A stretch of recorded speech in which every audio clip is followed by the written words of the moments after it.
Social interactions can be the most important part of any D&D experience, not only with the players around the table, but within the campaign and the game itself. Just one social interaction can change the campaign, alter the course of the adventure for all of the players. So I talked to Jeremy Crawford about why social interactions are so important to the D&D experience. So in 5th edition Dungeons & Dragons, when we approached the design back in the D&D Next playtest, we always thought of the game as having what we called 3 great pillars. That a D&D campaign would be composed largely of combat, exploration of the world where the campaign takes place, and social interaction. Exploration often plays out in, you're checking out basically the details of an area, whether it's a dungeon, a vast forest, the mountains, a city, and then of course combat happens quite a bit. But social interaction, I often think of as sort of the softest of the 3 pillars. And what I mean by that is it has the fewest crunchy rules associated with it. Yet, it is almost always present. In a typical D&D campaign, that pillar is going on usually during the other 2 pillars. Because if you think about it, not only is there social interaction in a typical D&D campaign between the player characters and non-player characters, but there's also social interaction between the player characters. The banter, the deciding what the next plan is. There's actually a lot of in-world conversation that occurs between player characters. And then when a fight breaks out, often villains are monologuing, people are yelling things at each other, whether it's talking trash or revealing secrets or shouting warnings. The social element is everywhere in D&D. It's ubiquitous, yet again has probably fewer rules for it than almost anything else in the game. Social interaction is the pillar of the game that has really the fewest rules for it, and that is by design, because we want there to be a maximum amount of flexibility here in the game. So often, what a character says is not determined by any die roll, it's determined by simply what that character's player says. It in many ways is one of the most straightforward, if not the most straightforward part of any D&D game. My wizard Cornelius says, "Fly, you fools." I didn't have to roll any die for that. He just said it. And often my intonation will affect how the DM interprets that exclamation, how the other players have their characters interpret what Cornelius said, whether it was that "Fly, you fools," or "It's high time I had a cup of tea," or something far more important than either of those 2 things. Just talking. It's the bread and butter of D&D. Yet, die rolls can come into place. There are 3 skills in the game that pertain to social interaction, especially when you're dealing with non-player characters. There's the persuasion skill, the deception skill, and the intimidation skill. I often get asked, are these skills meant to be used against player characters? And honestly, they're not, because so much of how a player character talks and feels is really just up to the player's decision. And we don't want dice to override the characterization that a player is bringing to their character. So these skills are mostly intended to be used on non-player characters, whether by player characters or by other NPCs, because sometimes a monster or NPC might try to intimidate, persuade, or deceive another monster or NPC. And the names describe what they're for. You use persuasion to persuade somebody, deception to fool them or do a bluff, to lie, and intimidation to really kind of, in the worst case, bully somebody into doing something or to believe something. These 3 do not encompass everything you can do socially in the game. Of course, you could also use the performance skill to represent telling jokes, telling a story, anything like that that might also influence how other people respond to your character. Often what will happen in a D&D game, even though those skills exist, a person will simply describe what they say or do, and the DM will decide how NPCs and monsters respond, and away we go. And that's perfectly fine. The main reason why those skills exist is because we do know that you will at times reach a point where your character's capabilities or lack of capability are really out of alignment with yours as a player. Here are some examples. You might be playing a bard who is fabulously beguiling, who is just always knows exactly what to say to make a person feel at ease, knows how to make people laugh, knows how to seduce someone when the time is right. You get the idea. The player, though, might not be that person. The player might not be as silver-tongued as that character. And so sometimes the player is able to do a pretty good job. Unless, of course, the player is, an actor. Like in some of our D&D streams, you have people who are voice actors or whatnot who can actually act to the level that their characters can. But at many tables, there are players who are not capable of that kind of improvisational acting. And that's perfectly fine, because we can always lean back when we want to on skills like persuasion, performance, intimidation, deception, when we feel like, ooh, my character is way better at this than I am, this bit of social interaction. Hey, DM, I'm going to do this. I'm going to describe what my character's saying. I might even attempt to say it, but I think would like to make a persuasion roll here. And almost always the DM is going to say, yes, please go ahead and give me that persuasion roll. We'll come up with a DC that the roll needs to hit for the NPC to be persuaded, and if, as usual, if there's success, the persuasion happens.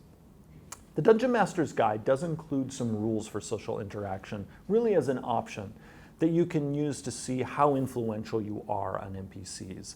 And one of its starting points is first figuring out, is the person you're trying to interact with hostile toward you, friendly toward you, neutral toward you? And their mental state and their emotional state about you will influence how easy it is to influence them. Honestly, most groups don't use these rules because most groups don't use any rules at all for social interaction. But when they do, again, it's often great just rely on a simple skill roll, have the DM set a DC, and move right along. Now, there's another case where you might use it. I've already given the example of your character is better at this than you are. You might also have a character who's way worse at it than you are. You might be playing a character with like an 8 charisma who is, who could not charm a doorknob, whereas you might be well-spoken, delightful, and you might decide, and the DM as well, okay, you player are doing a fantastic job of describing this, and you're being really funny and persuasive in the process, but your character is adult, and we need to represent that with a role, and that's when also a role might come into play to show, again, your character is not quite up to snuff in the way that you are. And so then these roles can help influence the direction of a particular social interaction, whether it is to do some kind of delightful persuasion or scare somebody into doing something or to tell a joke. Because again, this can take many, many forms. I have seen sometimes these checks be used to shape whole scenes and to stop fights and to start fights. Just as I've seen social interaction start whole conflicts or end whole conflicts without the need for any die rolls at all. And so if I leave you with anything, to me what's important is either approach is fine. It's perfectly acceptable if in your group no dice are ever rolled in social interaction. It's all purely how you role play your character. Other times you might want to rely entirely on die rolls, or you can have a hybrid approach. In my own game, we use a hybrid approach. I have some amazing role players at my table. One of my players is Chris Perkins, for instance, James Wyatt, one of the writers of the Player's Handbook, and others who, they know how to nail their character. They know how to, with me, weave a scene that requires no die rolls at all, but I will occasionally still require a die roll, especially if they're attempting a pivotal moment of influence, whether again it's positively or negatively, just to see, all right, you just gave me a great performance player, but do the numbers on your character sheet back that performance up? Now, almost always, if they have done a fantastic job of role-playing their character, I will give them advantage on that check. Because the last thing I want is for them to have just done some amazing performance as a player, and then they just have no hope at all because of a bad die roll. Now, of course, even with advantage, there's a chance they'll fail, but advantage is, as always, a great way to at least show as a DM you're acknowledging in this case, as in any other, that there should be a little benefit, a little bonus in the mix because of the cleverness of a player, or in this case, the performance of the player. I also want to say that it's great when groups are sensitive to the fact that some players really aren't comfortable being improvisational actors. And so I think it's good for groups in that situation to encourage players like that to rely on skill rolls and not feel the pressure to be an actor when that's not their kind of happy place. That's not really why they're at the table. They're really enjoying, I'm sure, the social connections with the other players, but they would feel much more comfortable to use those die rolls to determine how effectively their character is interacting with non-player characters and monsters. Because, as I've said, either approach is good. We've designed the game to be home to both approaches, social interaction with dice and social interaction without dice. One of the fun wrinkles in social interaction in D&D is trying to draw that line sometimes between what you know and what your character knows.